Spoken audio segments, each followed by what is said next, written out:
Saludos hermanos y hermanas de batalla. Se me ha ocurrido que sería muy interesante contaros qué ocurrió cuando el emperador conoció a los primarcas. En este vídeo hablaremos de su encuentro con los primarcas leales, y si todo va bien, en otro vídeo podría contaros el encuentro con aquellos que lo traicionaron. Lionel Johnson.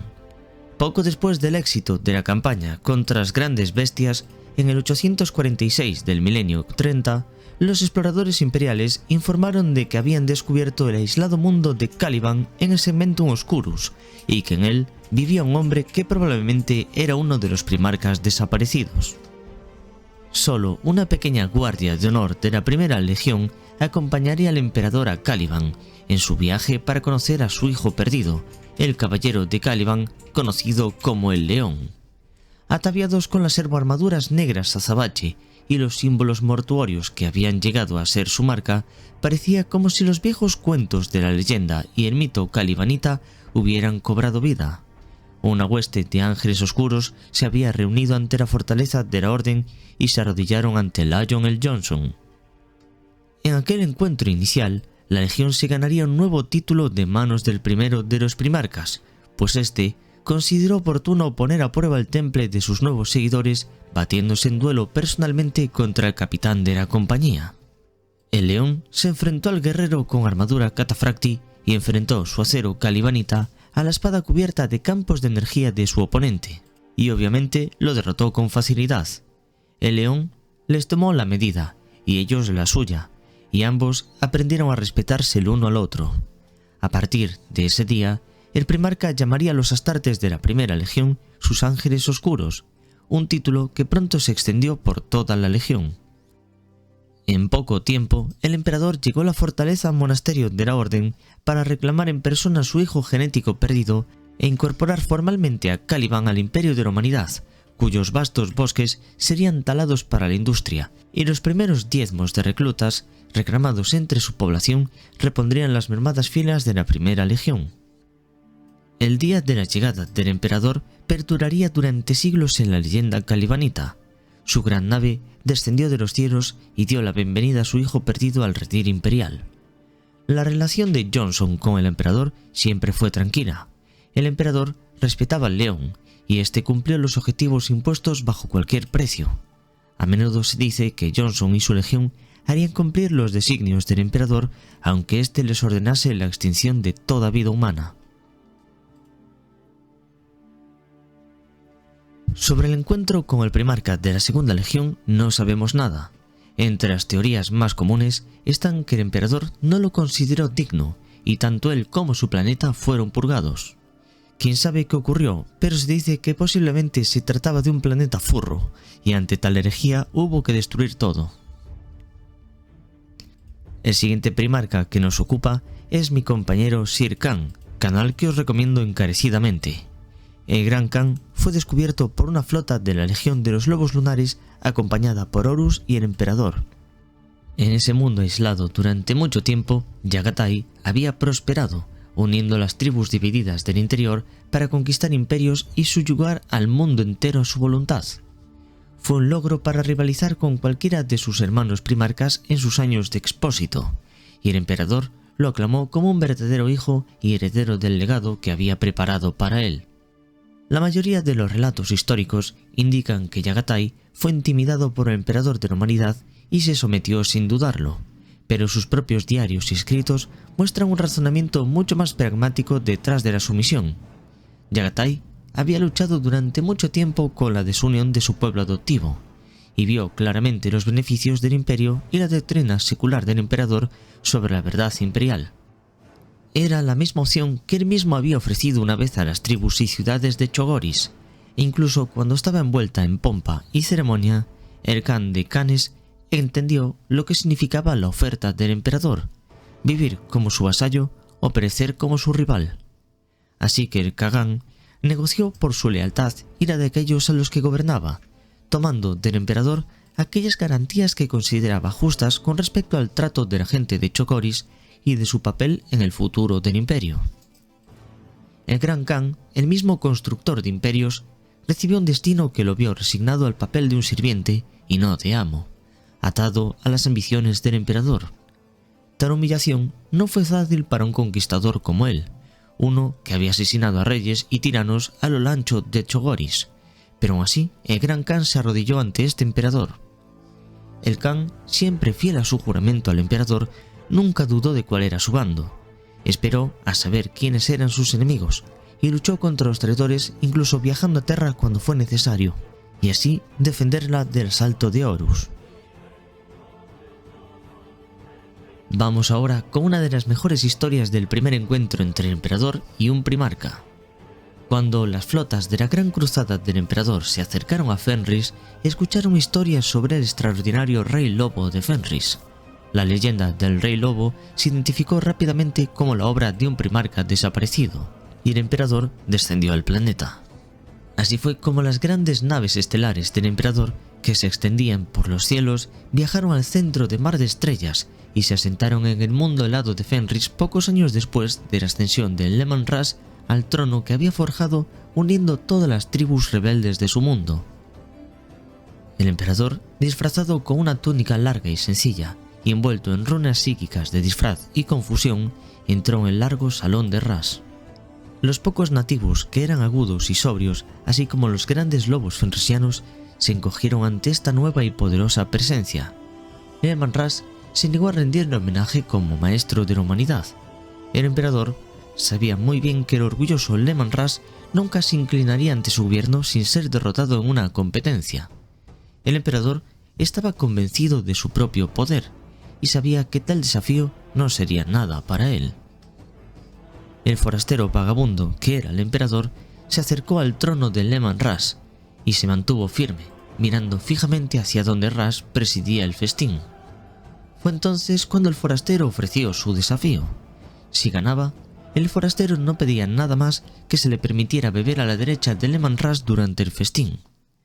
El lobo exigió que si el vagabundo fallaba, serviría a instancias del rey durante todo un año. Russ desafió al emperador a una serie de pruebas y el desconocido aceptó sin dudarlo. Por supuesto, el rey lobo no deseaba estropear un buen festín, así que su primer desafío fue una competencia de comida. El forastero comió muy bien, consumiendo muchas veces más que los guerreros más valientes que había presentes, pero cuando levantó la vista de su plato, Leman Russ ya había consumido 3 o 4 uros enteros. El forastero había perdido el primer desafío. Leman Russ estaba disfrutando como no lo hacía en mucho tiempo, y además se dio cuenta de que el viajero de capa marrón tenía el espíritu de un fenrisiano, por lo que lo desafió a un combate de bebida. Al principio, los dos rivales estaban igualados, pero cuando el desconocido llegó al 6º barril de hidromiel fenrisiano, ya no quedaba nada más para beber. El borrachuzo Rey Lobo había terminado con toda la bebida, y una vez más el emperador había perdido. Impulsado por la decepción de su descendencia, el vagabundo llamó a Leman Russ un borracho y glotón, capaz de lograr nada más en la vida que atiborrarse la cara y bramar jactancias huecas. La corte se quedó en silencio, sin atreverse ni siquiera a respirar cuando Leman Russ sacó su gran espada de la vaina y se subió a la larga mesa de banquetes.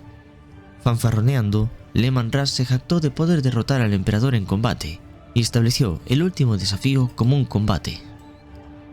El emperador luchó con gracia y precisión. Cada uno de sus actos era veloz como el fuego líquido y era imposible de seguir con la vista el movimiento de su espada. El rey lobo atacó con la fuerza de la pura rabia, templada tan solo por años de supervivencia gracias a destreza e ingenio. El lustroso oro reluciente de la armadura del emperador reflejaba las danzas de las llamas de las antorchas y los ojos de un millar de espectadores. La piel del rey lobo brillaba por el sudor y la sangre y su melena flotaba a su alrededor mientras rugía y aullaba. La velocidad y la pasión del ataque de Leman Russ convencieron al emperador de que se hallaba con toda seguridad ante uno de sus hijos perdidos, y finalizó el duelo derribándolo con un poderoso golpe de su puño. Cuando Leman Russ recuperó la conciencia una hora después, admitió la derrota y con una sonrisa ensangrentada en sus labios rotos juró lealtad a su verdadero padre, el emperador de la humanidad. Desde entonces, el emperador y Leman Russ se llevaron muy bien, ya que el rey lobo siempre ha respetado que el emperador lo venció justamente en aquel duelo, y por tanto se ganó su respeto para siempre.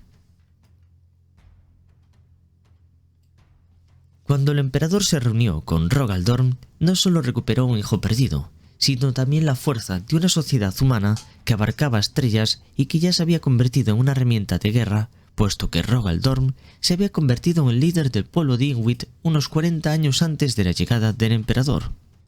Las cualidades innatas de Rogal Dorn casaron muy bien con las de Ingwit e impulsó su imperio más que ningún otro. Dorn dirigió y entrenó a sus ejércitos y diseñó naves estelares como nunca antes se habían visto, e incluso había recuperado la extraña nave Falange, una enorme estación espacial cuyos orígenes se remontan a la edad oscura de la tecnología. Este fue el trabajo de largos y duros años, ya que muchos de los sistemas de la Falange desconcertaban incluso al más sabio de los expertos en tecnología que existían en Ingwit.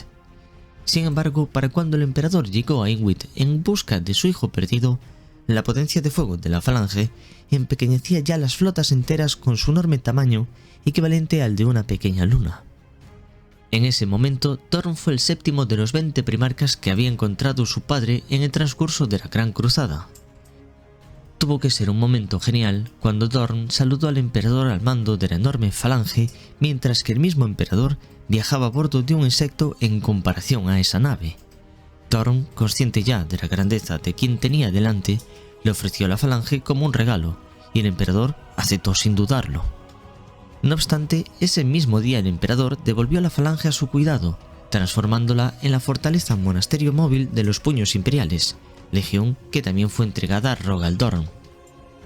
El mismo Dorn fue ferozmente leal al emperador desde el primer momento en que se encontraron en el puente de la Falange, y nunca buscó ningún favor de su padre. Dorn encarnaba la búsqueda humana de la verdad, y nunca podría decir una mentira, incluso si hubiera ayudado su causa. Debido a esta cualidad, la estatua de Rogal Dorn es una de las 4 elegidas en Macragge, junto a la de Robert Kinnaman, primarca de los ultramarines. Dorn comandó la 7ª Legión y sus flotas expedicionarias con una devoción sin igual, y también se decía que poseía una de las mejores mentes militares entre los primarcas. Su historial de logros para el imperio de la humanidad durante la Gran Cruzada era innumerable, y de hecho el señor de la guerra Horus dijo que estimaba tanto a Dorn y a los Puños Imperiales que pensó que si los Puños Imperiales, destacados maestros de la defensa, ocupaban una fortaleza contra él y sus lobos lunares, destacados maestros del asalto, el conflicto resultante se convertiría en un punto muerto sin fin. Ahora viene la historia de mi primarca favorito, Sanguinius, de los Ángeles Sangrientos. El emperador llegó a Baal poco después de la gran victoria de Sanguinius sobre los mutantes del planeta. El emperador entró en el enorme anfiteatro que había sido tallado en el monte Serafín por las tribus baalitas para servir como lugar de encuentro central. Los pura sangre acudían a la llamada de Sanguinius por decenas de miles. El emperador, una resplandeciente figura dorada entre los andrajosos guerreros de la sangre, se mantuvo oculto con humildad entre los habitantes de Baal y escuchó con la atención de cualquiera de los guerreros presentes las palabras de Sanguinius. Sanguinius estaba dando un discurso que animó las propias almas de su gente, dándoles la esperanza que necesitaban para continuar con sus vidas, y al terminar voló por el aire sobre ellos con un grito que cada hombre hizo eco. Así, el emperador quedó convencido, sin duda, de que el ángel era ciertamente uno de sus hijos perdidos. Se dice que otros primarcas lucharon contra el emperador cuando se conocieron por primera vez, pero este no fue el caso de Sanguinius. Cuando se acercó, Sanguinius reconoció al emperador de inmediato. Muchos creen que la supuesta capacidad de Sanguinius para prever eventos futuros le informó de la visita del emperador, lo que explicaría su siguiente reacción. Cayó de rodillas, mientras las lágrimas de cristal corrían desde sus mejillas al polvo carmesí. Donde caían las lágrimas, las flores del alabastro prosperaban en los suelos áridos y tóxicos de Baal Secundus. El emperador, viendo su grandeza, le ordenó que se pusiera de pie y miró la miríade de rostros que se elevaban hacia él, orgullosos y resueltos. Vio que los hombres y mujeres de la sangre eran justos de mente y acción, poseían una pequeña parte de la nobleza y la fuerza de su líder. Los mejores guerreros de Sanguinius fueron posteriormente seleccionados para convertirse en Astartes, implantados con el núcleo del mismo ser físico de Sanguinius, la pura y preciosa semilla genética que el emperador había diseñado a partir del propio genoma del primarca. Estos guerreros se incorporaron a la 9ª Legión de Marines Espaciales, más conocidos como los Ángeles Sangrientos, y luego se lanzaron a la Gran Cruzada del Emperador junto con los miembros de la Legión que habían formado en Terra. A aquellos que permanecieron en Val Secundus se les encomendó el deber de defender el derecho de nacimiento de la humanidad sobre el planeta y asegurarse de que las generaciones futuras de guerreros aprendieran la verdad imperial y supieran del primarca que una vez caminó de entre ellos y les devolvió la esperanza. Así es que incluso ahora, con milenios transcurridos desde aquellos fatídicos días, los Ángeles Sangrientos se llevan a todos sus aspirantes de las lunas de Baal. Resplandeciente en su armadura dorada, envuelto en alas blancas, Sanguinius era el más noble de los primarcas en aspecto físico. Orgulloso y decidido, el ángel irradiaba de una confianza tan vital que cualquier sombra de duda se desvanecía bajo su luz. Su lealtad hacia el emperador le llevó a Terra durante la herejía de Horus, donde fue el mejor líder que la humanidad pudo tener, mientras que el emperador centraba sus esfuerzos en mantener cerrado el trono dorado. Y no solo eso, sino que durante el transcurso de la última batalla de la herejía, cuando el emperador asaltó al crucero de batalla de Horus, Sanguinius fue el primero en encontrarse con el architraidor, y no dudó en luchar contra él, aun sabiendo que esto significaría su muerte.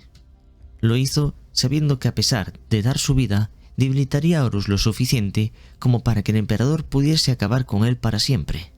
Por eso mismo, aún a día de hoy, Sanguinius es el primarca más venerado de todos, teniendo su propia festividad, el Día de la Sanguinala. Para cuando el emperador había venido a reclamar para la Gran Cruzada Ferrus Manus, este ya era señor de la guerra, semidios y sabio de la gente de Medusa, y se dice que estaba esperando la llegada de su padre. Sin embargo, como primarca que era, quiso estar seguro de la fuerza del ser que había llegado a su mundo, y no se dejó convencer fácilmente. Cuando el emperador llegó a Medusa, Ferrus Manus se probó a sí mismo contra él, en una batalla cataclísmica que se dice que arrasó montañas enteras. Finalmente, después de haber encontrado a alguien que era como su igual, Ferrus aceptó al emperador de la humanidad como su maestro, y tomó el mando de la Legión de Marines Espaciales para unirse a la Gran Cruzada. Ferrus Manus fue uno de los primeros hijos perdidos del emperador en ser encontrado, y al igual que Horus Lupercal y Leman Russ antes que él, se había alzado como líder de su pueblo.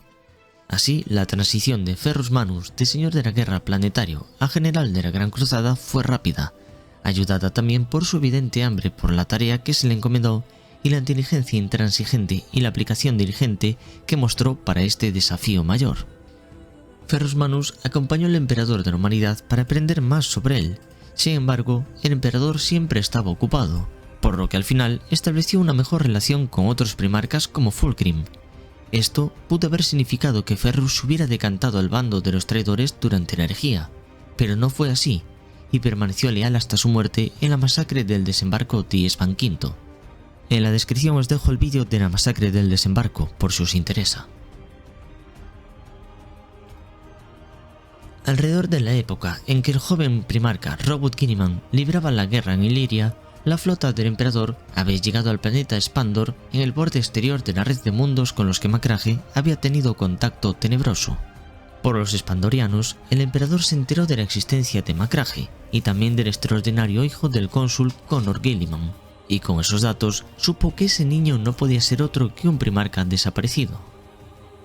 A medida que la flota del emperador avanzaba rápidamente hacia Macrage, fue desviada casi de inmediato por violentas ráfagas disformes que se habían levantado para separar a Macrage y un puñado de sistemas cercanos de aproximación. Frustrado por un poder que incluso el emperador no podía ignorar fácilmente, pasarían alrededor de 5 años estándar antes de que el contacto pudiera intentarse con éxito. En esos pocos años, Macrage había sufrido una sorprendente transformación. Ahora era un mundo de uniformidad y orden, próspero y muy productivo. Sus ciudades habían sido reconstruidas con mármol reluciente y acero digno de esto, y las apretadas filas de sus ejércitos estaban bien armadas y bien equipadas, y ahora se preparaban para operaciones fuera de su propio mundo. Se dice que cuando el emperador vio lo que había hecho su hijo perdido, se alegró mucho y se reunió con Robert Guilliman sin el disimulo que había sido necesario con esos primarcas que había encontrado un timbre más salvaje. Además, se registra más que una vez que Guilliman supo la verdad de sus orígenes e inmediatamente juró lealtad al emperador, quien sabía que era su verdadero padre, porque ya había teorizado correctamente el propósito para el que había nacido. Fue muy evidente para los observadores imperiales que Robert Guilliman poseía una poderosa inteligencia analítica, incluso en comparación con las habilidades cognitivas sobrehumanas de sus otros compañeros, así como también un talento para el arte de gobernar y una macroorganización de un potencial asombroso. Sin embargo, pocos podrían entonces adivinar lo que tales talentos aprovecharían para la Gran Cruzada. La 13ª Legión de Marines Espaciales, por entonces llamados Nacidos de la Guerra, fue asignada a Robert Guilliman en poco tiempo, ya que el primarca necesitaba poca ayuda para asimilar el conocimiento de la galaxia más amplia. En esos primeros años, Robert Guilliman hizo mucho más que simplemente tomar el mando de la 13ª Legión. Se dedicó a transformarla por completo. Su visión era la de una legión que fuera más que simplemente un ejército entre muchos otros, y lo convirtió en un poder autosuficiente para conquista, orden y expansión, una fuerza de cuerpo y sangre del imperio manifestada por la voluntad del emperador a través de su sirviente Robert Guilliman. De Guilliman poco podemos decir, excepto que representa todos los ideales del emperador a la perfección, y podría ser perfectamente el mejor heredero del imperio. El encuentro del emperador con Vulcan tuvo lugar poco después de la gran victoria del primarca contra los asaltantes Drukhari que esclavizaban a la población de Nocturne. En la celebración de la victoria del primarca sobre los Drukhari, se celebró un torneo de varios concursos comunes para la gente de Nocturne. Inesperadamente llegó un desconocido en medio de las festividades. Era de tez pálida, a diferencia de los nocturneanos de piel color oscuro. Cuando pronunció que sería mejor que nadie en todo el pueblo, la gente se echó a reír de este forastero. ¿Quién podría superar a Vulcan en cualquier hazaña de inteligencia, fuerza, artesanía o incluso resistencia? Sin embargo, Vulcan y el desconocido apostaron que todo aquel que perdiera el torneo serviría para siempre al vencedor. Con una duración de 8 días, el concurso incluyó una variedad de pruebas de fuerza y resistencia, como el levantamiento de yunque, que terminó en empate, y otras muchas otras competiciones en las que el extranjero y Vulcan estaban siempre empatados. En el evento final, a ambos competidores se les dieron 24 horas para forjar un arma, antes de utilizarla para cazar y matar a la más grande de las salamandras que pudieran encontrar. Escalando una alta montaña, los dos fueron a buscar un draco de fuego, el mayor y más poderoso de los reptiles resistentes al fuego que llamaban a Nocturne su casa volcánica. Vulcan rápidamente encontró y mató a un draco muy grande. Sin embargo, en su camino de regreso, la montaña volcánica donde se encontraba hizo erupción, arrojando a Vulcan a un precipicio. Colgando de un brazo para salvar su vida en el precipicio, Vulcan estaba completamente decidido a no perder su presa, ya que si no perdería también el duelo. De este modo, se encontró colgando de una mano en un precipicio y con la otra apretando la cola del draco. Tozudamente estuvo colgado allí durante varias horas, hasta que la fuerza de Vulcan se escapaba poco a poco y supo que debería entonces decidir entre mantener su agarre sobre el draco o salvar su vida. Fue en ese preciso momento que el pálido desconocido llegó, llevando su propio gran draco de fuego. Incluso desde el borde del acantilado, el primarca podía ver que el draco del forastero era muchísimo más grande que el suyo, por lo que Vulcan perdería el duelo sin duda. El desconocido, viendo a Vulcan en peligro, actuó rápidamente, arrojando su gran draco al río de lava que les separaba y usándolo como un puente para cruzar hasta el primarca.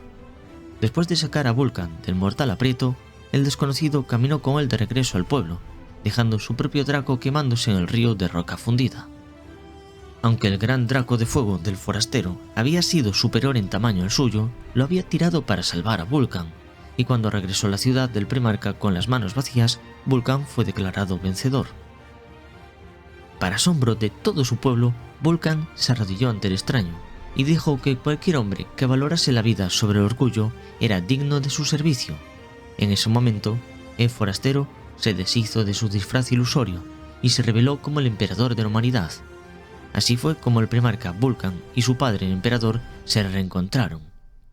Antes de que el emperador le diera a Vulcan la 18ª Legión de Marines Espaciales, la cual había sido creada a partir de su genoma, fue guiado e instruido por Ferrus Manus y el propio emperador en el arte de la guerra. De esa forma se estableció un mayor vínculo de lealtad entre el primarca y el emperador. Seguramente esto no lo sabéis, pero de entre todos sus hermanos, Vulcan se consideraba el más fuerte físicamente, así como también destacaba por su humanidad y empatía, siendo cercano a los más débiles y priorizando la vida humana por encima de todo, lo que le hace muy querido por los fans entre todos los demás primarcas. A diferencia de lo que sucedió con otros primarcas, el reencuentro del emperador con Corvus Coras fue breve, además de que el emperador se fue sin él. Si bien se sabe que el maestro de la humanidad y el primarca de la 19ª Legión hablaron durante largas horas, lo que pasó entre ellos sigue siendo una cuestión de conjeturas. En retrospectiva, algunos han afirmado que el emperador le habló a Corvus Coras de cosas que incluso algunos primarcas aún no estaban preparados para escuchar. Posiblemente le contó la verdad de esos poderes inhumanos que hierven dentro de la disformidad y la oscuridad. Ciertamente parece que cuando se desarrolló todo el horror de la traición del Señor de la Guerra Horus, había elementos de los que Corax parecía haber sido advertido.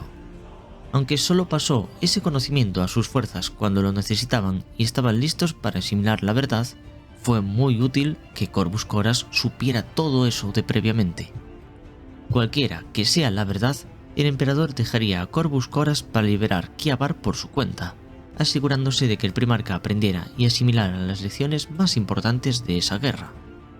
Coras completaría su tarea usando solo las armas que tenía a su mano. Esas armas resultaron ser un arsenal de bombardeos atómicos y cargas mineras que los maestros de Kiabar habían ocultado en Lycaeus, creyéndolos a salvo de las multitudes que gobernaban. En su arrogancia, los gremios nunca imaginaron que los mineros esclavos algún día podrían deshacerse de sus grilletes y reclamar esas armas como propias. Y cuando los gremios intentaron lanzar un contraataque contra los luchadores que estaban siendo superados en número, Corax supo la terrible orden que tenía que dar. Usando el fuerte pozo de gravedad que unía Kiabar y su luna, el primarca se comprometió con un bombardeo atómico a gran escala de las vastas ciudades industriales que se encontraban más abajo. Mientras los fuegos atómicos florecían en la faz de Kiabar, Corax demostró que matando a miles de millones se salvarían otros tantos. Algunos afirmarían más tarde que esta era la lección que el emperador quería que Corax aprendiera, y esta lección templaría su naturaleza frente a los numerosos desafíos que pocos, excepto los primarcas de las legiones astartes, pueden comprender por completo. Y así, con las ciudades más grandes diezmadas, los gremios de Kiabar no tuvieron más opción que capitular. Kiabar fue liberado y Lycaeus pasó a llamarse Deliverance. El primarca se había enfrentado a la lección más terrible de la guerra. Muchas veces, los inocentes deben sufrir por el bien de otros. Esa era una lección que el emperador conocía bien, y la humanidad entera experimentaría esa verdad en una escala sin precedentes dentro de un solo siglo estándar. Solo ahora, una vez Corvus Coras aprendió la lección, el emperador intervino para ayudarlo y envió al Mechanicum para reconstruir el planeta en beneficio del imperio, mientras que la Torre Negra, que antaño había alojado la guarnición de carceleros, se convirtió en la Torre del Cuervo, la fortaleza monasterio de la Guardia del Cuervo. Corvus Coras siempre fue tratado con respeto por el emperador, y a su vez, el primarca siempre estuvo a las órdenes, incluso cuando tras la masacre del desembarco, su legión se vio terriblemente diezmada por las fuerzas traidoras. Esta fue la historia del reencuentro del emperador con los primarcas leales. Si queréis conocer qué sucedió cuando el emperador conoció a los otros primarcas, quienes se rebelaron contra él en la herejía, hacedmelo saber en los comentarios. Por supuesto, tengo vídeos de la historia de cada uno de los primarcas en el canal. Os dejo una lista de reproducción en la descripción de este vídeo.